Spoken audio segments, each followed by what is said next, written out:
Cartegraph One allows you to easily create work out in the field utilizing the application. So in this video, we're going to go through the process of creating a brand new non-asset task utilizing the Cartegraph One application. As you can see here, I'm already signed in to the application, and I've got a bunch of work that's assigned to me located in my area.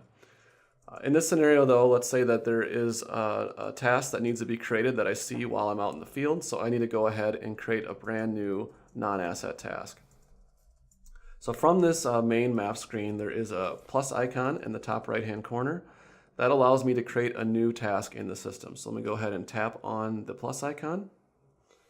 The first option you can see available in this list is to create a non-asset task. So I'm going to go ahead and create a non-asset task. So that's already selected. I'm going to tap on the arrow icon on the bottom right hand corner. The first step that it's going to take me through is to set the location of this task. So again, it's going to default me to my current location that I have listed here, but I do have the option to adjust that location if necessary. So if I go ahead and pick up that point, I can drop it to where the location of that task needs to be set at. Once my location is set, I can go ahead and tap on the next button, which will then provide me some fields that I need to populate in order to create this task. So the first field that is required, that is important here, is the activity. So if I go ahead and select my activity, and so I'm going to say that the activity for this is an investigate activity.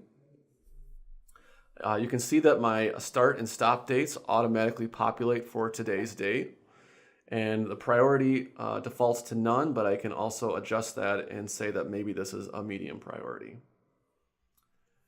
If I have a corresponding work order or request that this was associated to, I also could populate that at this time, but at this time I'm just going to leave those blank because this does not have a corresponding work order or request.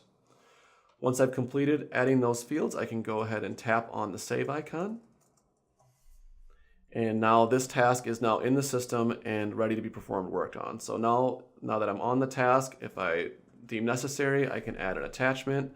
I can also add any kind of resources, labor, equipment, materials to this task if I'm performing work on this the same time I'm creating it.